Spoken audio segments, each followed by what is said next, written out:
So former President Bill Clinton is set to sit for a closed-door deposition today over his relationship with Jeffrey Epstein and Ghislaine Maxwell. The session comes just one day after Hillary Clinton testified that she had no information on Epstein's crimes.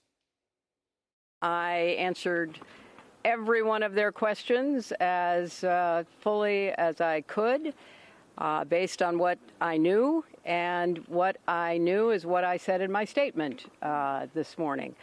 I never met Jeffrey Epstein, never had any connection or communication with him. I knew Ghislaine Maxwell casually as an acquaintance. It was disappointing that they refused to hold a public hearing, so I wouldn't have to be out here characterizing it for you. You could have seen it for yourself.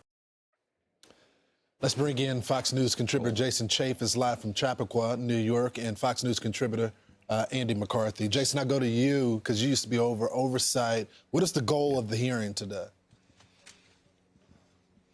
Well, look, sexual predators, human trafficking, particularly of minors, it's a big issue. It's a big, broad issue. And you had one of the most notorious pedophiles out there using influence, creating proximity to powerful people. And we got to make sure in this country that we tackle that. There are a lot of victims here. And to get to the bottom of that, you got to understand who is doing what and how is that influence peddled. And, you know, unfortunately, the Clintons seem to have great proximity to this predator. You know, Andy, I agree with Jason. It is a serious issue, and it needs a lot of time. But I guess my one issue is the Bureau's job is to investigate and then go turn it over to the Department of Justice to charge someone. But it doesn't look like they're charging. They're just releasing documents. Yeah, I think, Lawrence, this has always been one of the major problems and misunderstandings with this.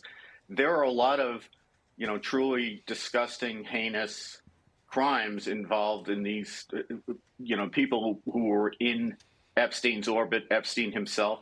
But I think what people need to understand about federal law, as opposed to state law, and you'll understand this, of course,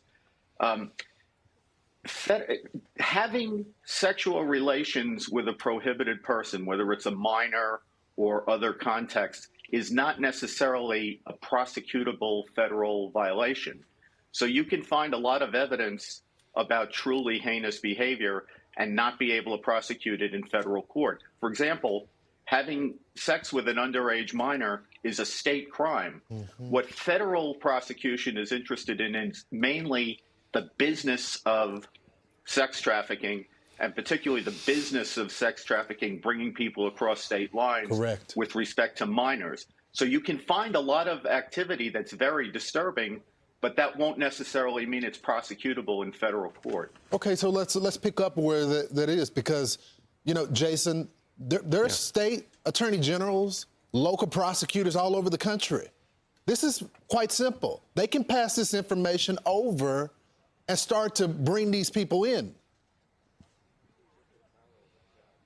Yeah, they should be doing that. I mean, it seems like for about 10 plus years, Jeffrey Epstein was able to operate without the type of scrutiny, and that's the question. Was he using and exerting this political influence to a degree that created a buffer for him to continue to do what he was doing? Because they had some of the most powerful people in the world involved and engaged in this. I think a lot of the questions that'll come in the room right behind me here have to do with money and influencing and peddling. And look at the proximity to the donations that were given to the Clinton Foundation, the Clinton Initiative, those types of things. Basically, Hillary Clinton said, you got to ask my husband. That's what happened yesterday. And he's going to have to answer those questions because he's certainly going to get them in the next few hours. Yeah, Andy, I guess the one thing and the question that a lot of people don't want to ask is, who is Jeffrey Epstein? How did he get so close to so many different people for so long of both political persuasions and never really face justice? Who is he?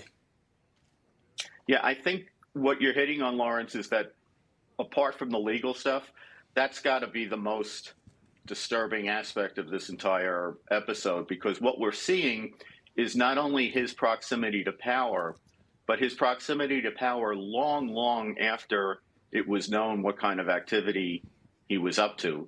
You know, we're hearing that people were involved in business relationships with him virtually right up until the time the feds finally went after him in 2019.